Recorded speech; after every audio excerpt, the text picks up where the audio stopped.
Well, good morning and welcome to the January meeting of the steering group of Healthwatch Coventry, a bi-monthly meeting which is available for people to view and listen to in public. We are discussing issues relative to the health scenario in Coventry, the health economy of the city and all that it's going through at the moment. So before we go any further, are there any declaration of interest from members attending the meeting? Thank you. The minutes of the last meeting have been circulated. Are we all happy that they are acceptable and we can accept them in terms of accuracy? Just one point of accuracy, Stuart, thank you. So page 1 in the action box at the bottom, a typo there, it says decelerations of interest rather than declarations of interest. So autocorrect has been operation there again. Our vocabulary widens by the moment, thank you. Any matters arising that aren't covered by the agenda that anyone wants to raise at this point? So I can just do a quick update on some of the actions from the action boxes. So the one that I've just mentioned about declarations of interest. So we need to update our log of interests for members of the steering group. So Sam has been in touch with members, and also because of our remote working at the moment, we haven't got access to the previous paper copies which are kept in the office, so we might need to ask you to resubmit them if that's okay. So there was an action, Stephen, off the back of your presentation around the work of Mind at the last meeting, to share some information around the PCNs that you were working with around a particular piece of work. So if you were able to pass that information on. Okay, I'll get that sorted. Okay, thank you. Sorry, I missed that one. That's okay. So there was an action that came from the discussions with the clinical commissioning group around a campaign around NHS business as usual, and the sort of publicity materials that were being produced by the CCG. So I have received some information. However, it did have, I think it was a South Warwickshire angle on it rather than a Coventry angle. So that impacted on our ability to use it. We had some actions around holding a session focused on patient public engagement with Coventry and Rugby CCG in the light of the CCG's merger plans and the engagement and comms plan. So we did get through some of the planning process for that session, but then it has been postponed due to pressures of other work at the CCG. And the other meeting that's mentioned as the action, which was a meeting with Coventry and Rugby CCG to talk about GPIT, that was postponed once, and then Dennis and I had part of a meeting with the representative from the CCG, but unfortunately they were called away for some important business which was related to the vaccine rollout. So that is being rescheduled, indicative of the focus within the system at the moment. So that's the update on the actions.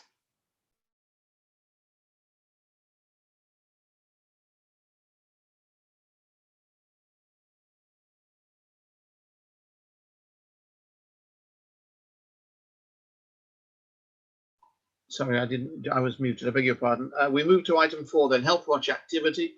Members have a paper for discussion, the activity report. Ruth, can you talk us through it, please? Yeah, absolutely. So this is our standing report on our activity for Healthwatch, delivering the functions of Healthwatch and also the priorities that Healthwatch has set. So if we think about the work priorities, so these are the numbered priorities in the left-hand column. So it's probably time soon to review these work priorities. So I think that's something that we need to consider at a future meeting in terms of having a look at them and where we need to focus next.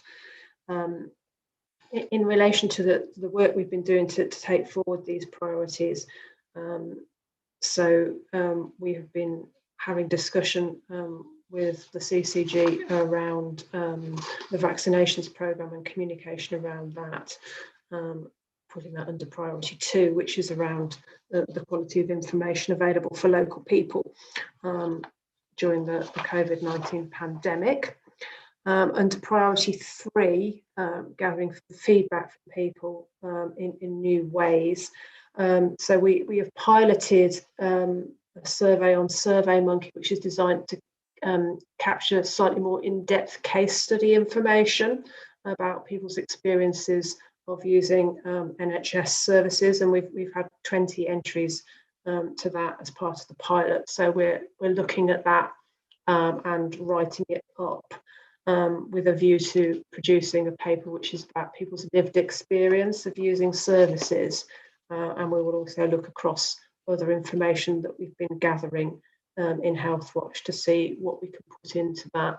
So the kind of concept idea which we're trialling out is, can we do something which enables us to put something out regularly, which organisations in the NHS and possibly to social care in the future can look at in terms of this is some information about people's lived experiences of services at the moment. Obviously, to do that, we need to be quite timely about it. So that's what we're trialling out. So in terms of priority 4, which is around the merger of the 3 local CCGs, well, Stuart's been putting ever such a lot of time involved in recruitment processes and things which are, I guess, really important foundations for the setup of the CCG, including the accountable officer recruitment and the chair recruitment. So that's an important part of that process. Moving down through the report, just to give a bit of explanation. So the table under B are reach. So we've been working at how we kind of quantify some stuff around our reach as Healthwatch, and this also feeds into our annual reporting through our annual report and our reporting to our commissioner, and also some of the things that Healthwatch England might want to know from a local Healthwatch.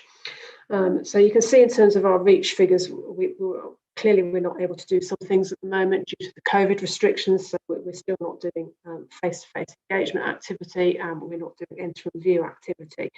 So we're trying to focus more in the online and developing our reach around that. However, by way of explanation, so you've got some social media reach figures, and you can see that actually our reach figures are going down quarter on quarter. So there are some reasons behind that. Quarter 1 related to some quite substantial campaign activity that was going on through the whole Healthwatch network at that point.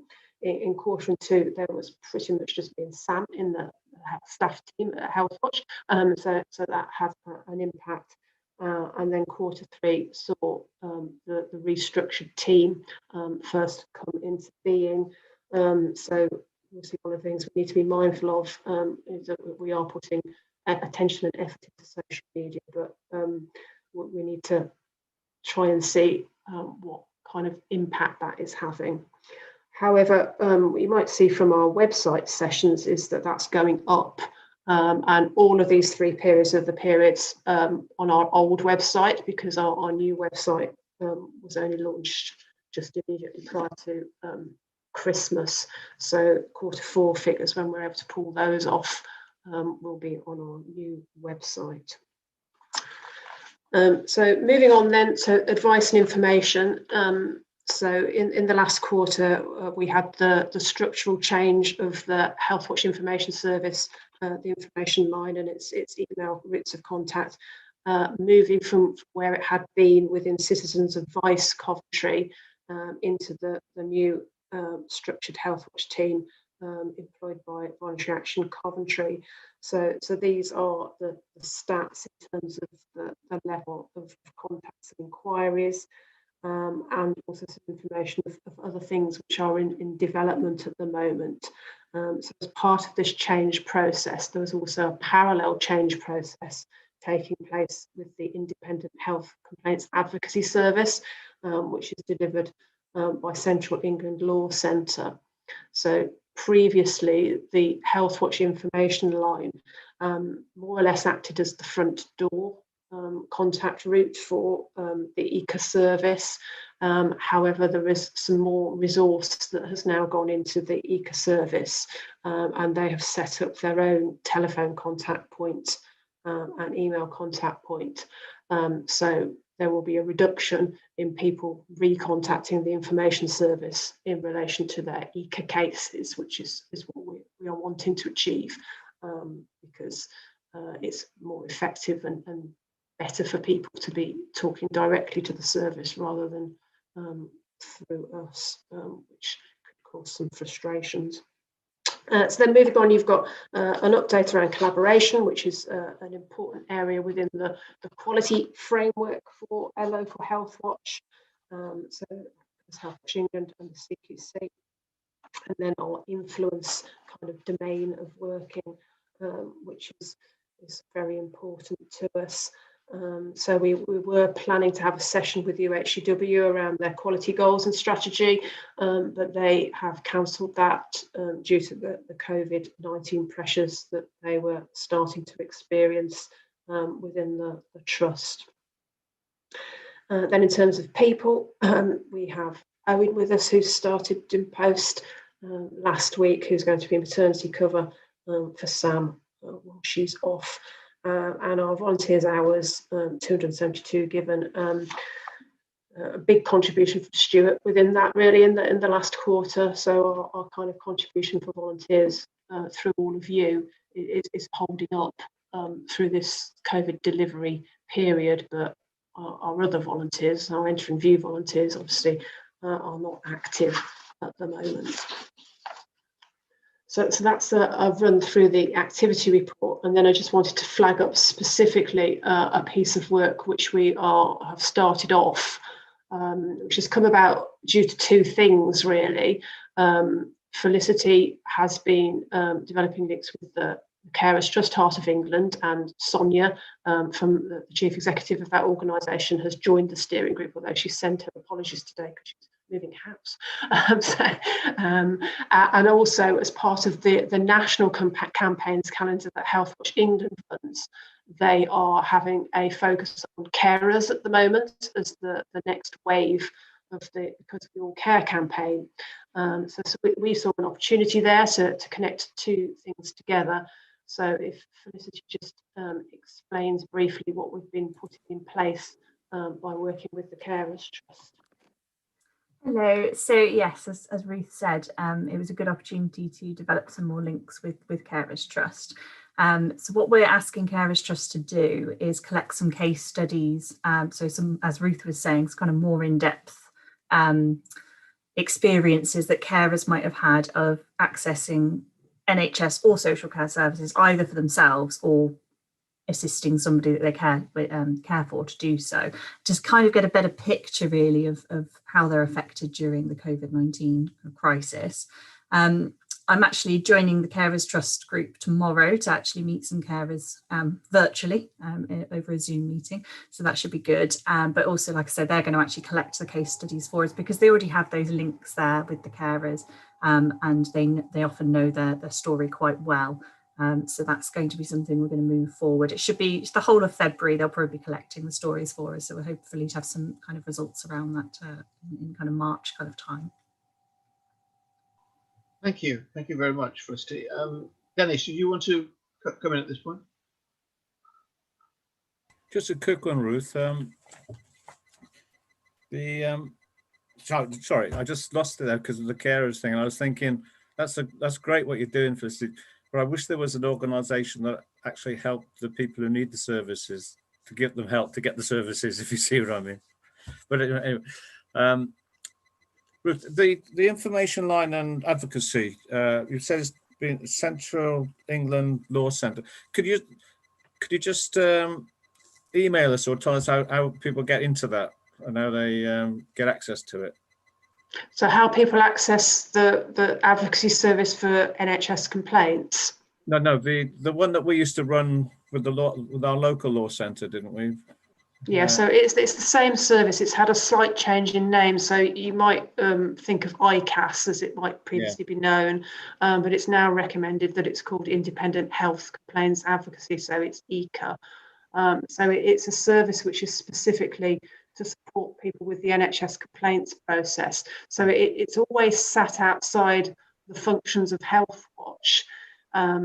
However, we had a slightly different arrangement in Coventry due to the way that Healthwatch and ICAS, as it was, were originally commissioned by the City Council. They put it all together, and then it was delivered through the Here to Help voluntary sector partnership. So now what we're doing is following what the advice is nationally, where actually there needs to be a distinction, because ECA services are not a function of Healthwatch. It's part of our role to connect people to services like that. Is Coventry Law Centre still involved? Or? Yeah, so that's the name for Coventry Law Centre now, is Central England Law Centre. Because I bumped into somebody from there the other day. I don't think it was illegal. I think I've just accidentally bumped into them, but they're doing a kind of a revamp of all the things. I did mention maybe they should think of coming to this meeting because they have public engagement officers now as well. But anyway. So we've had staff team link up with the Law Centre, because it's also important that we understand the other services that they're able to provide, so the more legally focused services. So we have that understanding so that we can refer people into them. So the information about how to access ECA is on our website, so we can send you the link around that, and also the descriptor of what that service provides. So it doesn't support people who have a complaint about social care, for example. So there is no advocacy support service commissioned for anybody to do that. So that could be seen to be a gap, but we would support people with information through our information line service. Thank you, Ruth. Thank you, Felicity. Any more questions? Thank you, Dennis. Any more questions or comments for Ruth and Felicity at this point before we move on? No, thank you very much. Let's move on then, if we can, to the paper that's been circulated to members about the national developments, consultations and so on that are open, Ruth.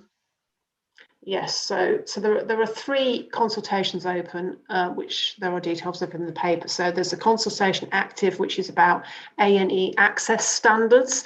So this is about what alternative could be put in place instead of targets such as the 4-hour A&E waiting time target. And Healthwatch England has contributed in the run-up to this on behalf of the Healthwatch network, off the back of some pieces of work that it's done around A&E.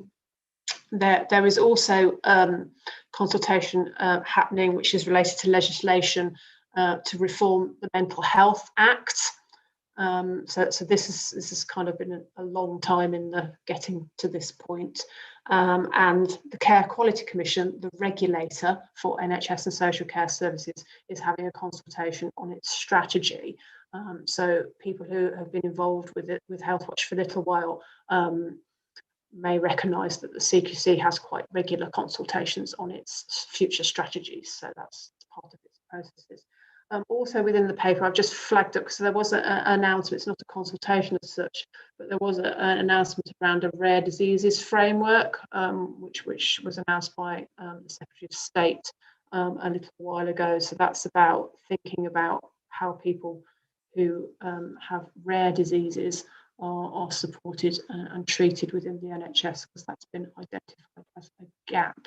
So the question for you to consider really is there anything here for us as a local Healthwatch to kind of pick up on, or are we kind of happy for responses and things to be produced at the national level by Healthwatch England, or do we, on an individual basis, if we wish to respond to things like the A&E Access Standards online survey? So your views. Apollo, you want to contribute here? Apollo, you're muted, Apollo, at the moment. Okay. Thank you. Sorry. Yes, I'm glad to see it's the A&E element of that. I'm glad to see the clarification of the 4 hours, into the various elements. But I would just like to know the last one. I mean, guarantee waits of 12 hours or more won't be tolerated. It's an interesting statement. And what's going to happen from that? Does that mean it won't happen, or how it's, etc., etc.? I mean, it's an odd statement to make. That's all. Just an observation. Well, I don't know, because obviously it kind of says what it says. If you go and look at some of the more detailed information, it might give you a bit more illumination. I mean, what happens at the moment is if there's a breach of one of the targets, it's a breach. So organisations are reported to be in breach. And with some of the targets that acute hospitals report on, there have been some kind of penalty arrangements at various points in time. Obviously, there'll be different views as to whether that's a sensible system to have within the NHS, whether you want to be taking money away from organisations for not meeting targets, for example. So. Okay, it's just I noticed it's been rising steadily in recent years. That's all. I mean, okay, it's unacceptable, and I realise in the present COVID climate, this is going to be very, very difficult anyway. But it was just a comment. That's all. Thank you. Thank you, Apollo. So, taking Ruth's point, does anyone have any further comments to make, or are we happy to accept that this is the way that we should proceed, supporting Healthwatch England in this? Yeah, so basically, are there any actions that you want me to do? So that's what I need to know. Or so I am going to a workshop, a CQC workshop around their future strategy. From what I've seen in terms of the kind of goals and priority areas that they're setting, it looks what you might expect from the regulator of health and social care. I think people will have different views about the A&E standards, so perhaps people want to go and have a look at the consultation individually and see what you make of it. I mean, it's a tricky area, isn't it? Because there's no perfect way to measure performance, and sometimes what the measures that are put in place and then what happens as a result of those measures actually skews activity, which I guess has been one of the criticisms of the 4-hour target. Thank you. Good. So we can move on, can we then, to the current topic of the moment that is being discussed not just by us here today, but by a select committee of MPs, even as we meet, who have in front of them Simon Stevens, the Chief Executive of the NHS, discussing this very issue. So we're very much on a hot topic, as it were, that of vaccination. And it was a subject, needless to say, of considerable discussion at another publicly available meeting yesterday in Coventry, the meeting of the Health and Wellbeing Board. Ruth and I attended that, and a lot of discussion inevitably about vaccination, the process and how it's unfolding in Coventry. Ruth, do you want to add some observations from yesterday and the information we got?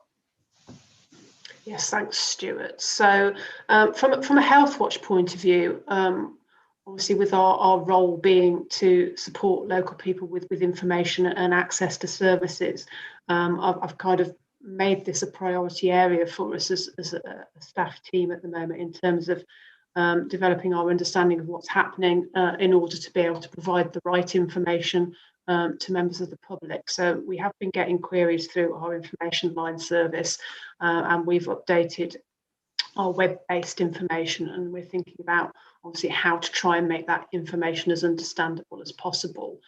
It's been very moving feast, I would say, and rapidly evolving in terms of vaccination, and that I think is why some of the information has come out quite piecemeal for local people. So there were issues for some people around what was written in the national letter that people received, and the fact that some people got that and an invite to go to the nationally commissioned vaccination centre, the mass vaccination centre in Birmingham, before they had any contact locally from their GP practices. So some people thought that that's what they had to do and there wasn't any other choice. I've spoken with Coventry and Rugby CCG, so I've been advised that that letter has been redrafted now, although I haven't had sight of either version of the letter. So I suppose there's a balancing point around vaccination, and it's tricky to achieve, but not achieve in terms of people having the right information. But also what they're trying to manage in the system is to make sure that only the people who are being invited for vaccination at the moment, who are within the current priority groups, are actually making contact to book vaccinations. So if other people in the population start doing that or become aware of vaccination centres and think maybe they could just turn up or whatever, obviously that's going to be really difficult for the centres to manage, and there have been instances where phone lines haven't been able to cope with the volume of people, for example. So we're here to help in Healthwatch in terms of we have a good understanding of how to communicate with the local population, and we can help get information out there. So trying to connect in as much as possible in terms of developing the understanding around some of the things that are happening, and practicalities as well for people. So the groups that are being called for vaccination at the moment include people who are not perhaps very mobile, people who might not have access to a car. So actually some of the practicalities and making sure that there aren't groups of the population who are kind of disadvantaged around vaccination. So I've had some conversations with sector organisations about people with learning disabilities, and that there's also been some recent media coverage around carers as well, and a discussion thread through our Healthwatch England workplace platform around carers and how family and paid carers are being identified. Also information yesterday at the Health and Wellbeing Board meeting about the importance of vaccinating staff, so staff who are working in care homes, and the local authority is taking an active role in trying to coordinate and facilitate that, and obviously encourage staff to take up the vaccination. At some point there will, I dare say, be some discussion and some issues arising around what happens when staff are involved in caring roles, paid for caring roles, don't want to be vaccinated. But at the moment, obviously, you can't make people be vaccinated.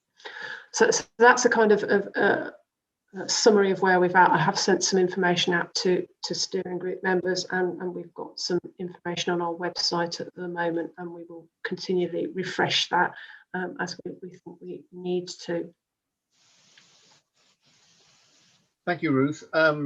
Obviously, anybody wants to come in and comment would be interested to hear your thoughts about the vaccination programme and how it's functioning insofar as we're aware. Just to update you on things that Sir Simon Stevens has been saying in the last hour. He's just repeated statistics that we all know to some degree.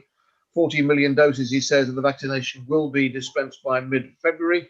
All adults in the UK should have received their first dose by the autumn.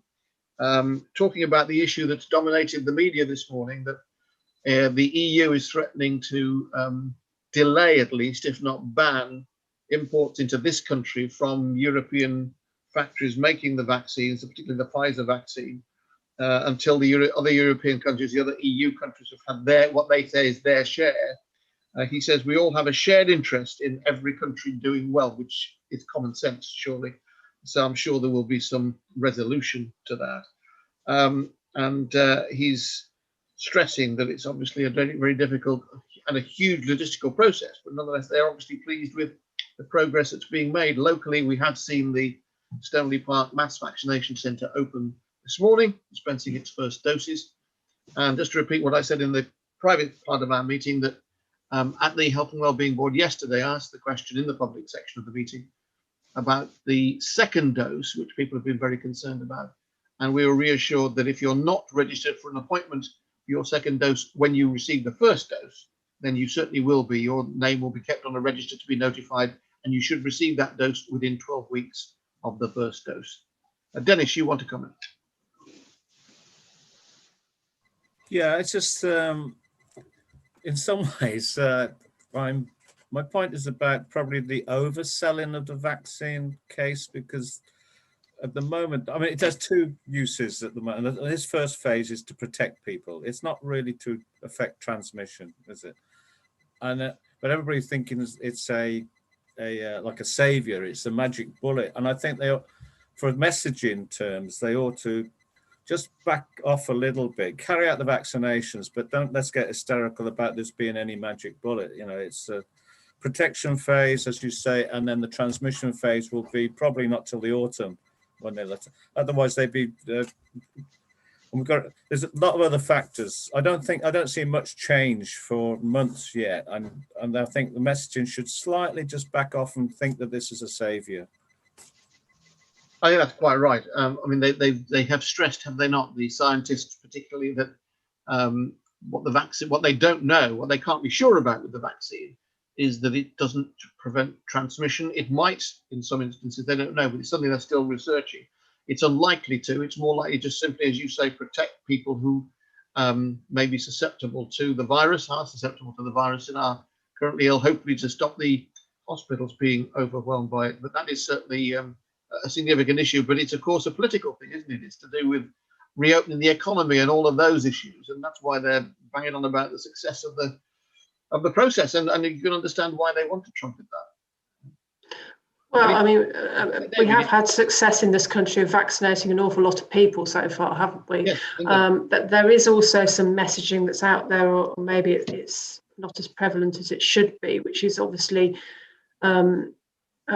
to remind people that if they've been vaccinated, that they still need to keep following all of the rules around staying at home, social distancing, face masks, and that will, I dare say, remain the advice for some considerable time. So it's different. It's difficult messaging, isn't it? Because it's to get out to people. It's quite nuanced in terms of thinking what the messages are and how those are going to work.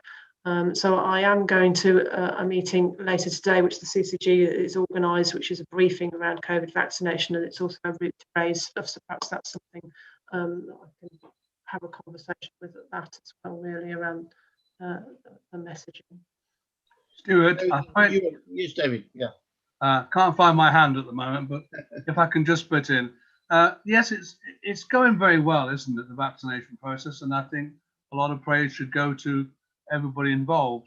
There are one or two things though that have cropped up. I heard the other day of a lady who's just turned 70 who's been vaccinated. She's in good health, and it was at the GP. And you know, I can't understand how.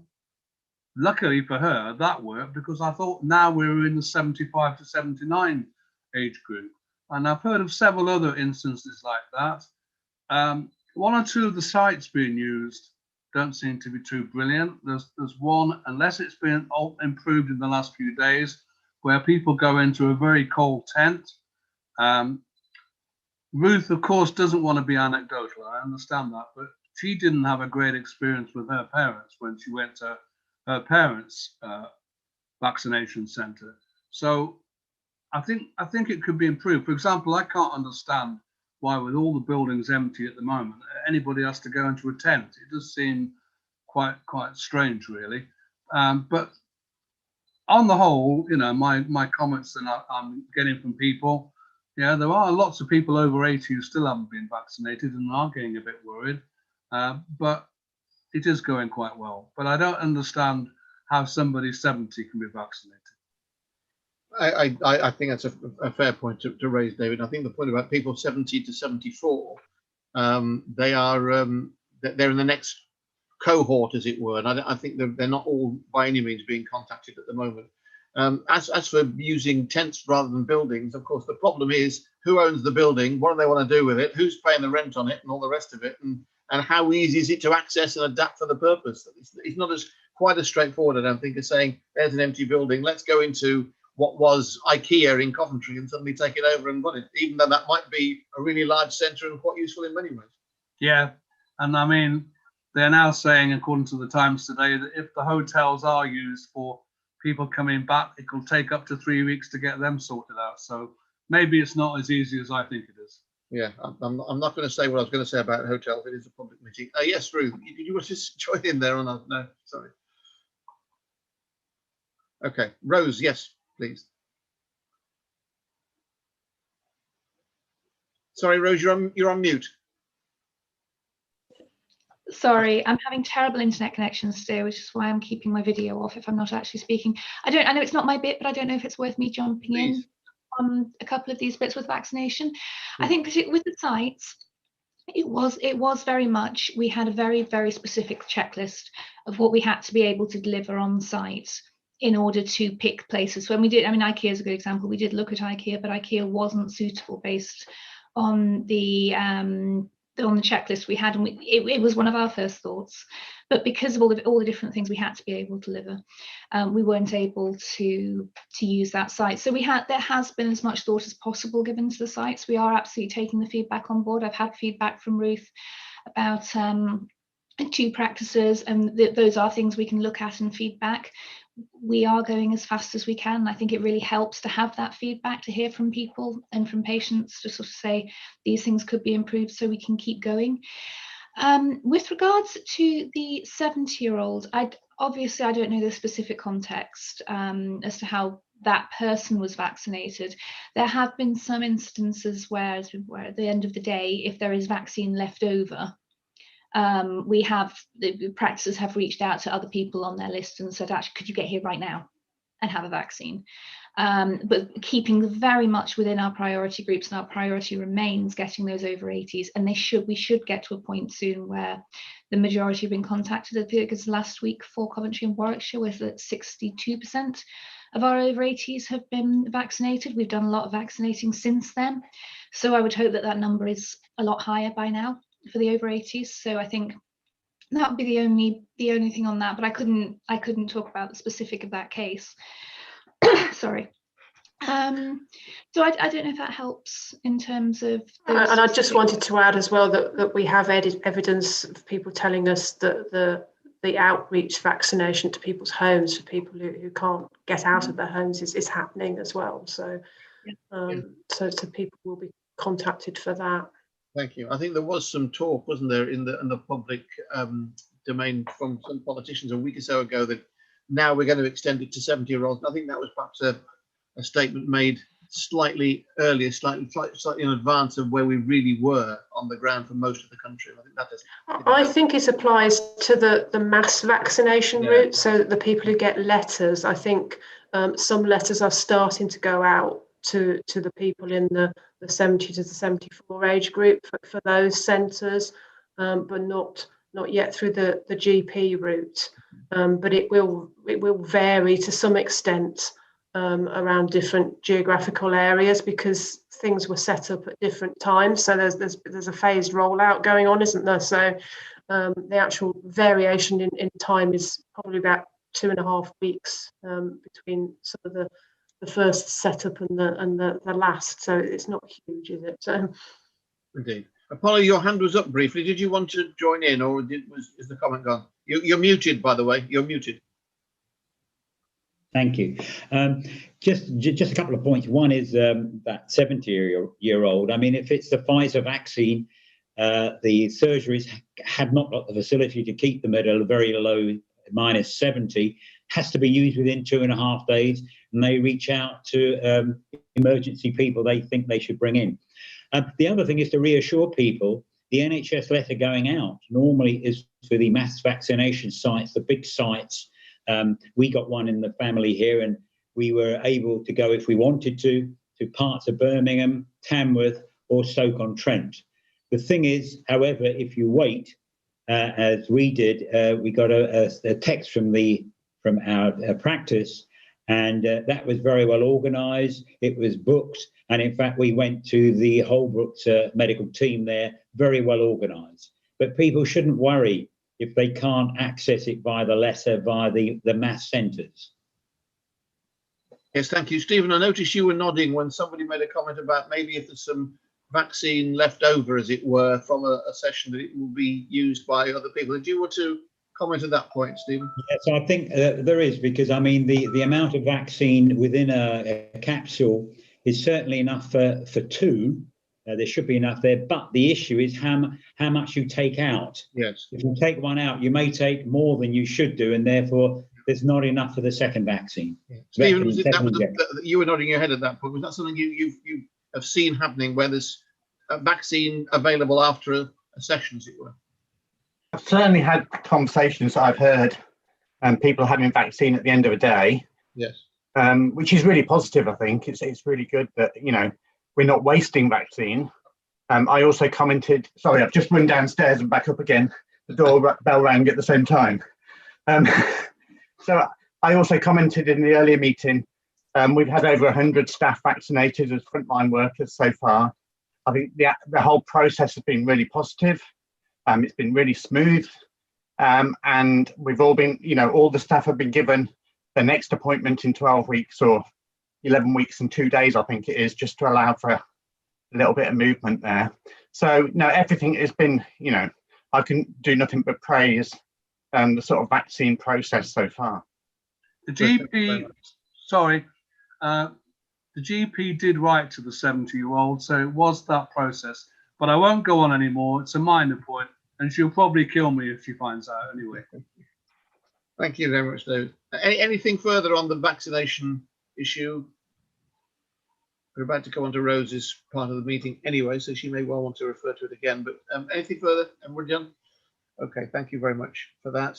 Obviously, as I say, it is a hot topic. It is being discussed by MPs at this moment as we speak with the Chief Executive of the NHS. So watch your news channels and news sources for further information.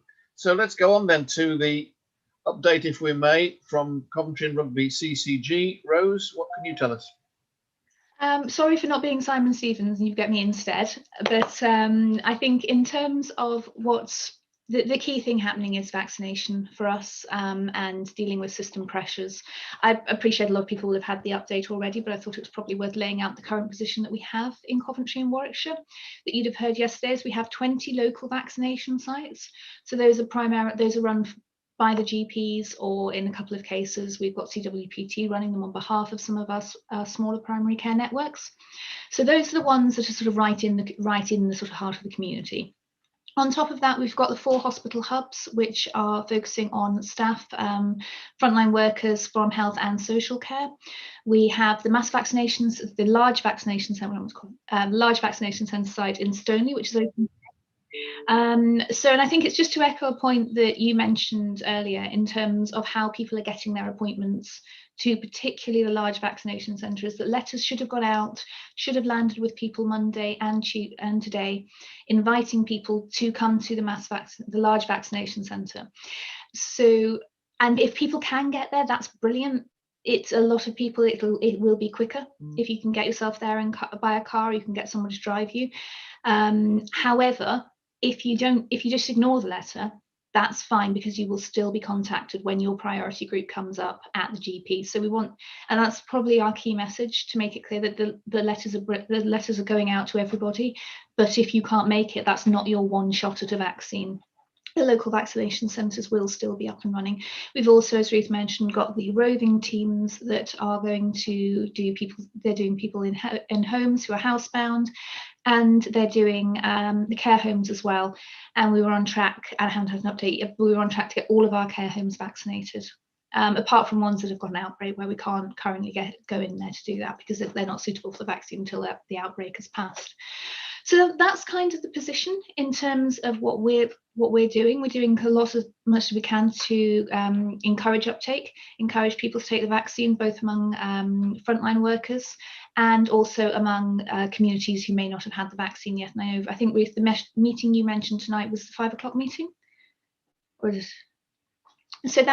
So what we've done is we've run one of those already, but this is the second one, and we've got Sarah Raystrick, who's obviously our chair, going along as a GP, and we're trying to keep them fairly unstructured and just ask us anything. Ask us any question about the vaccine, and the ones that we talked about at the last meeting. A lot of people asked about fertility, and does it have an impact on people's fertility? So particularly for those frontline workers, it's a big issue, and Sarah's been able to reassure people that it doesn't, and all the studies show that it doesn't. But also looking at those, just having that dialogue with people and trying to understand if people have concerns, and to address those and to support them to have the vaccination. So I think we've got about 80 people coming to the event. We've invited all the care home managers as well now, in case they want to come along. But it's an open invite, so please do pass the invite around. If we go above 250 people, we're probably going to have to reschedule how we do it, but at the moment that seems good. So, and I think the other thing is, if there are particular community groups that would like to have that contact, then just to let us know, and we'll try and get somebody to come along to them. We've been to a couple of different faith groups recently, which I think has been, again, really valuable. We're also working on creating more collateral. We've got 5 videos that Sarah's done that equip her in the midst of translating for us into a variety of languages. So those should be available and they should be good for light sharing, both on social media and on WhatsApp, talking about some of the specific things around the vaccine. We had the team out yesterday filming the Stoneleigh vaccination centre, particularly looking on those practical things that I think you worry about when you're going somewhere you don't know, which is, where's the entrance from the road? Actually, where do I queue? Where do I park? How do I get there? So we've actually taken video of all of those bits, and that should be available in the next day or so. We're going as fast as we can in terms of creating that and getting people on site. We're also hoping to record this week some additional bits in Urdu and a couple of other languages as well, just again to explain to people the key messages around the vaccinations. So any help, obviously we'll share those as soon as we have them, and any help circulating them anywhere you think would be useful, that would be great. I think that's some of the work that's happening. We would appreciate as much support as possible in forwarding things. You should hopefully be on the stakeholder lists now, and we've got the update should be coming out today. It got delayed yesterday because of the vaccination centre and the opening. So we should have that with the latest key messages. But I think for us, it's about trying to just create that dialogue. We're trying to create as much information as possible and share it around. But if there's anything you need or anything you think would be particularly valuable, do come back and let me know, or drop me an email, and we'll see what we can pull together. Yeah, very happy to do that, Rose. So we've also created some specific sections within our Healthwatch website as well. And so we're working to look at content which we see and thinking from a kind of local person point of view, really, is like, how understandable is that? And looking at what queries we're getting as well, because there's quite a lot of nationally produced information and leaflets as well, aren't there? So it's just sometimes it's about trying to pick the things which are going to kind of really hit home and be understandable. Yeah. And I completely appreciate that. And if there is anything that you're hearing, a particular issue or a particular concern, or just a bit of information they don't have, then we're more than happy to see what we can produce. Just a question about you obviously talk about care homes and the care home staff being vaccinated and so on. What about people who are carers at home, whose loved ones, the people they're caring for, are at home domestically, not in a home as such? So do you mean domiciliary carers, as in employed to give care in the home, or do you mean family carers? Well, both really. I mean, and vaccination of those who are doing the caring. So at the moment, domiciliary carers come under our frontline health and social care services, so we're reaching out for them as well. We're working with the council really closely, but again, if people have concerns, we're hoping they'll join the community meetings. One of the other things we're doing is looking at, as I talked about with Stoneleigh, looking at where, if they're going to go to George Eliot, for example, if they're going to go to UHCW, just explaining to them again, this is where it is. You don't have to go into the main hospital in UHCW. It's in the car park. It's, this is where you park. This is where, just to try and demystify it really, and make it not feel like a concern in that regard. So they're eligible. We're really keen for them to come in, and we're working with the council to try and get those sorted and get those links out so they can book their own appointments. Family carers at the moment, My understanding is that if they fall into the priority groups by themselves, they will get the vaccination, and then obviously their loved one will be, or the person that they care for will be eligible for the vaccination as per the priority groups, which are based on individual ages, not necessarily on family members within the on households. I don't know if that. Thank you. I mean, I would be, I think, anxious about somebody whose responsibility is caring for their loved one at home who are not being vaccinated necessarily because of that, regardless of whether they themselves fall into one of the priority groups. I would have thought they should have been included as a priority personally, but you have to go with the rule. We are completely abiding by what comes down from the JCVI in terms of how we are doing the vaccine, how we are prioritizing the vaccine, and we are focusing on the priority list that they have laid out for us, and we don't have influence over that. Yeah, understood. Thank you. Okay, anything further for Rose while she's with us? No, good. Okay, thank you very much, Rose, very much indeed. Well, I was just going to ask Stuart, in terms of the CCG merger process, is there anything to update on? So there was a piece of information given by your accountable officer yesterday at the Health and Wellbeing Board about all staff being two-peed rather than a kind of full restructuring taking place now. So in terms of that, I think the technical HR term for it is apparently a lift and shift. So the I queried that, and I was told that it genuinely is the technical term is the lift and shift. So what's happening? Obviously, currently we have 3 organisations. We will be becoming one. So no one's employment contract in that regard is going to change. We are literally going to take them and including myself, and put us all into one organisation, and then look at later how that organisation fits within the with what people need. But right now, that is the process for staff. It is a mechanical process, I suppose. So in terms of merger, we're still on track for the 1st of April, and we very much have appreciated your help in recruitment. I know it's been quite a big ask and the time spent. So yeah, I think we're still going. One of the things that I'm working on from a communications and engagement point of view is a new website, which will be live for the 1st of April, and we're looking very hard at the accessibility and the information. I think in terms of the current situation, the other pressures on people, our view with the website at this stage is let's just get something up there that is clear, easily accessible. But I think we will, as we move forward, start looking more at what information it can be as a resource, and I'd appreciate obviously your input as we go on that. And I think just touching very quickly on the communications and engagement, it is still it is a huge priority for us, as you know. But at the moment we really can't. We've just paused the engagement because everyone has other time pressures at the moment regarding vaccination, regarding the wider system pressures. But it is a priority. We really will pick it up as soon as we are able. So, and again, I'd appreciate your input as soon as we are at that stage.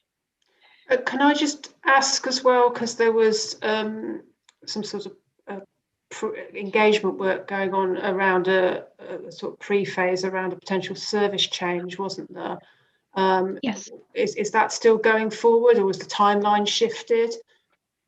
At the moment, the timeline has shifted a bit.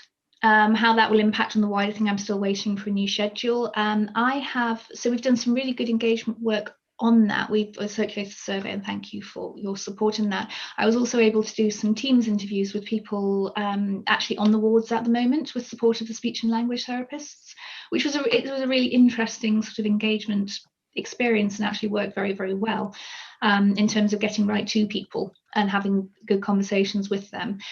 So we should have that should be written up in terms of those engagement findings over the next few weeks. Those will then go to steering group, and then we will be in touch and let you know what the next steps are. But right now, again, the focus has moved to system pressures and COVID rather than looking at that restoration. I think possibly that, and I know the paper went about restoration yesterday, but it's probably again worth just noting that we had the window of opportunity that we were calling it for restoring services, clearing waiting lists in as much as we could.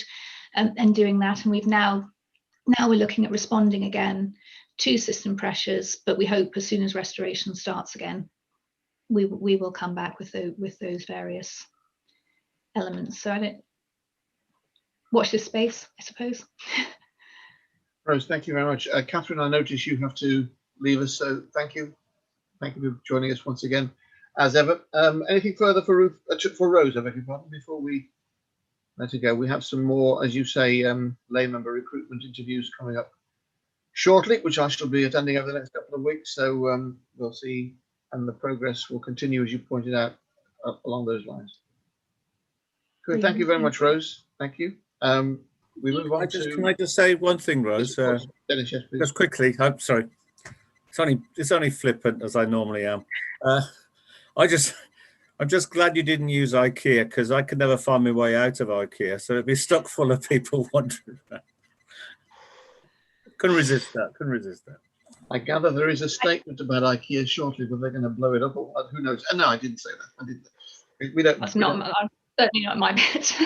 Something needs to happen too, doesn't it? To make Nothing to do with the NHS if they're doing that. So, yeah, so. Very clear about that. Absolutely. So, representatives report, Ruth, item number 8 on our agenda. Okay, so it's a shorter report this time, as you can see, as there have been less meetings that took place since our last meeting in November. So there's some interesting comments in the report from Ed of the Primary Care Commissioning Committee, which I draw your attention to. Ed, are you there at the moment? Did you want to say anything about it?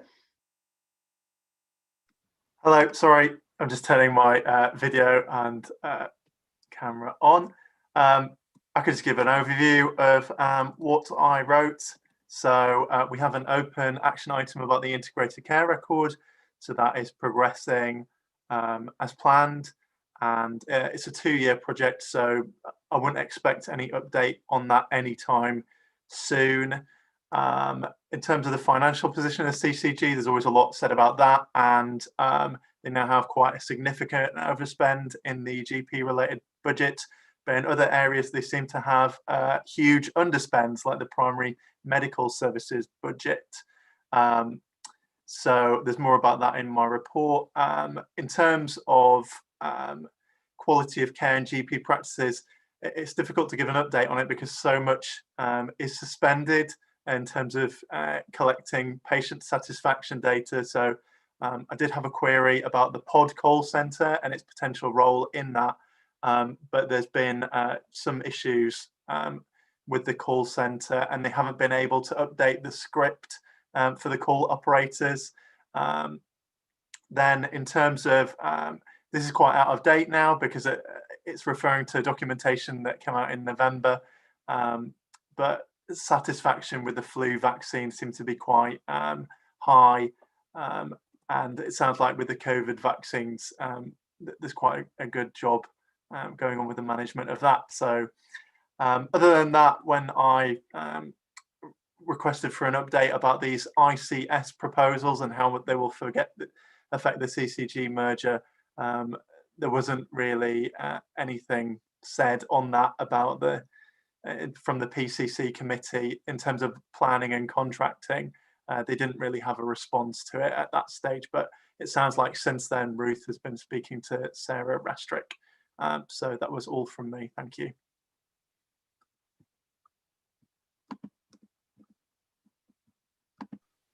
Thank you very much, Ed. Do we have any more of the reports to follow up on, Ruth? No, I think that covers them. Okay. And other stuff's been on the agenda. I think because things are so fast paced at the moment that if you think of a meeting that we went to sort of the beginning of December, it's just things have changed so much, haven't they? Thank you. So there are various issues covered in papers that have been circulated about NHS services, Ruth. Yeah, so moving on to the final part of the agenda. So these are predominantly items for your information. So there's 3 things to flag up around NHS services. So you've got a summary which relates to the Ockenden report. So this is the review of maternity services in Shrewsbury, Telford and Wrekin. You may have seen items on the news.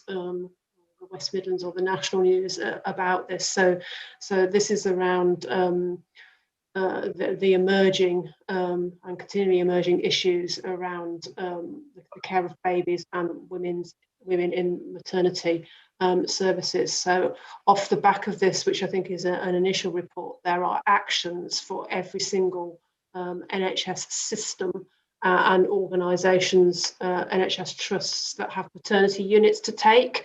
So those are explained within the summary paper, and I have seen this being discussed at our local quality surveillance group for the Coventry and Warwickshire system, and the local trusts providing assurance around what they're doing. So really significant number of issues raised, issues where the parents who are raising things around harm or death to babies, feeling that they were being blamed and not listened to. It started as a much smaller number of cases that were being investigated, and has now gone into the hundreds. And this is not the first of this kind of report or look back at services, maternity services in different areas of the country that have taken place. So clearly it's right that there is some broader learning. So I'll flag that up to you. We've also had a couple of changes to the contracting for local pharmacies. So this is one of the things that I will bring to the steering group when there are changes to local pharmacy services. So nothing major, it's change of ownership. And an update report is being produced at the moment by the community pharmacy group around the position of community pharmacy, because we've had pharmacy closures, we've had some new ones opening, and changes as well. So that is one of the things that the Health and Wellbeing Board needs to have some oversight on, is have we got the right level of community pharmacy provision in Coventry. And then the third thing is some summary information and the link to the latest Healthwatch England report, which is about dentistry and the impact of COVID-19. So that they've come out with some quite hard-hitting messages around dentistry, which have been picked up quite a lot in the national media, and supported by the British Dental Association as well. So Could I just comment on that one, Chair? Yeah, please do, David. Yeah. I mean, the Shrewsbury and Telford is a pretty bad situation. I don't think this is a lot better. Now, let me start by saying I'm sure there are many, many thousands of professional dentists who have got high moral qualities, etc., etc. But I think this is a disgrace. It's to do with COVID, but it's been going on before COVID. We all know that the NHS has never been free at the point of delivery as regards dentistry. There's always been charges, and the private charges are sometimes not that much more than the NHS charges for things like fillings. But it's got out of hand. Herefordshire, for example, a few years ago, didn't have a single dentist that offered NHS services. It's increasing inequality all the time. If you've got some money, you can pay. But the comments made in this report from Healthwatch England, I'm just going to read this. Many people are unable to get the care they need, especially with the impact of COVID. Practices are prioritising private patients over NHS ones, or are only offering non-urgent treatment if the patient's prepared to pay for it. Now, you know, that is shocking, because I don't know whether any of you guys have ever had really bad toothache. I shouldn't say this with Sam sat in the corner at the moment, but women do tell me childbirth sometimes can be a bit painful. But to think that there's probably thousands of people out there who this morning have got a pain in their mouth, or an ulcer or an abscess, and they can't get any treatment for it. You know, and I do think, I'm now going to ask the question to Ruth, do we have any local information on this? It's not something that's being particularly flagged up to us through our routes at the moment, but that's not to say that there aren't issues. So we did our ring round of dentists a little while ago, didn't we, around when services were supposed to have restarted, to actually check on what basis they were seeing people. So we've had some anecdotal stuff to say that some NHS dentists are now at a better point in terms of seeing patients. I think in the Healthwatch England report as well, that there's an underlying thing in terms of actually the numbers of dentists. So it's not just about splitting work between the NHS and private, but obviously that is a factor as well. But it's also about the workforce and I guess the investment within NHS dentistry. Just normally, but I had toothache earlier in the year around September time, and I did manage to get treatment through an NHS dentist, and they did that treatment. It's aerosol generating treatment, so they were wearing full PPE in order to do that, and they were needing to leave an hour between patients to deep clean the treatment rooms. So there are additional pressures due to COVID in terms of what capacity there can be in dentistry at the moment. And dentists are also flagged at the moment, obviously, as a professional group within the NHS for vaccination, a sort of top priority group as well. So there are lots of different factors going on, but yes, the information in the Healthwatch England report is quite damning in some respects, but it will vary area to area. I mean, what I do know about Coventry is that we have big dental list sizes for the NHS dentists, so there are a lot of people for each practice for our NHS patients. So obviously that might have an impact on access. But we do have NHS dentists, and we do have practices that are taking NHS patients. I accept that, and obviously we all understand that COVID and the extra PPE and the extra amount of sanitizing and so on, that's all combined to make it life more difficult for dentists. I'm not quite so sure that reports that came out a few months ago that said dentists will be going bankrupt as a result of this. Has any of you heard of a dentist going bankrupt yet? And regarding Coventry, a dentist that I know quite well did say to me, I won't repeat his name, well, of course, we've got NHS dentists in Coventry because we have a lot of poor areas. And if every dentist tried to go private, they wouldn't get enough work. So it isn't quite as simple as they're wonderfully altruistic in providing NHS services. Although, don't get me wrong, I'm sure the vast majority of dentists are doing a good job. And this is just, unfortunately, a further complication of COVID. Okay, I'll shut up now. Very good, thank you. Felicity, did you want to contribute here? Sorry, it's only a very quick point. I was quite surprised today. I actually had a text from my dentist service offering routine appointments again, which I thought was quite interesting. I've only had it this morning, and my husband goes to the same practice. He actually has an appointment on Monday, and I joked and said, oh, I wonder if it's going ahead. And he said, no, they rang me and double checked that I know it's going ahead. So, you know, that was quite positive. That is just one practice that we're both members of, so I can't speak more widely, but I was quite surprised myself. Yeah, so we have started to get some of those indicators that some of the services are getting back onto more of an even keel, and there's mutual responsibility in dentistry. So there's the commissioning responsibility, isn't there, that sits with NHS England, and they put the framework in place, and they also put the remuneration framework in place, and also the training framework in place for dentistry as well. So I think therefore quite a lot of what Healthwatch England were flagging was being flagged on that basis, really. Sure. Dennis? Yeah, I could bore you to death about my dental experiences, but I won't bother. But the thing is, what I'm concerned about is the whole thing that prevention is the main thing. And doing a quick survey of my kids' friends and that, they never go to dentists. They don't. They wouldn't know where to go one now, because historically they get good care up to about school age, and after that they don't even think about it. So I think we are building a big problem for the future if we don't get dentistry more involved with the community and people preventing what we used to have, you know, in the 60s and 70s, which is horrendous dentistry. But we've got to get in there early. That's a very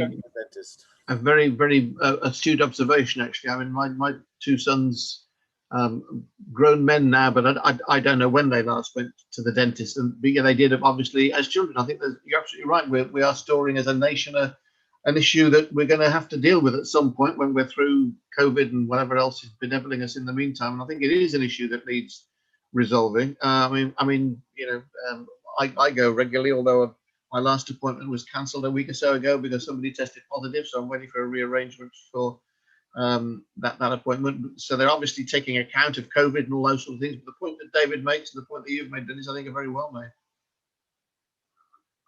Okay, any more on that? In which case, thank you, Ruth. We have some papers for circulation, I think. Don't we have people to read?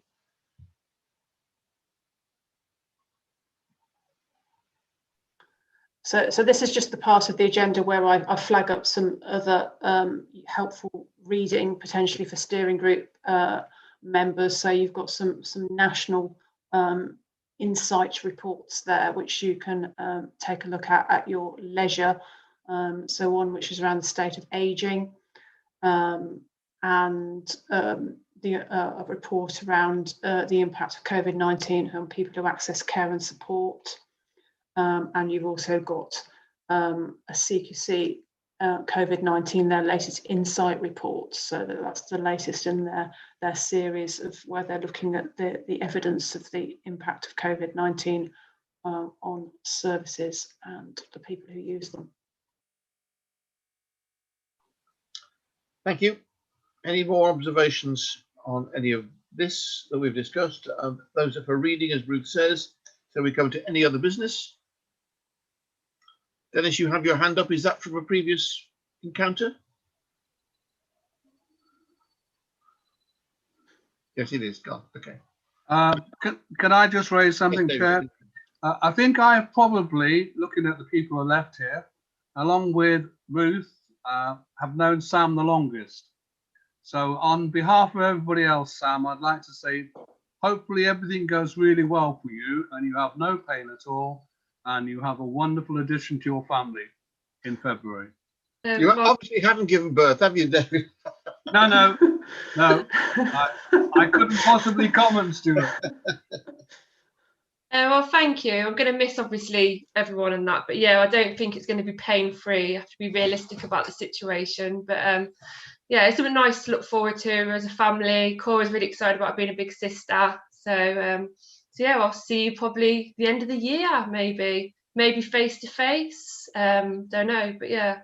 So interesting times ahead for us all, I think, as a family. So. And happy times for you, we hope. Sam, Yeah. thank you very much. Thank you very much indeed. I endorse all that David has just said, of course. When we next meet on the 30th of March, you will firmly have your feet up one way or the other. And Owen will be taking charge and looking after us and steering us through very safely and securely, I'm quite sure. So you have the dates and times of the future meetings. So if we are all done, nice and early, I'll leave you to the rest of your Tuesday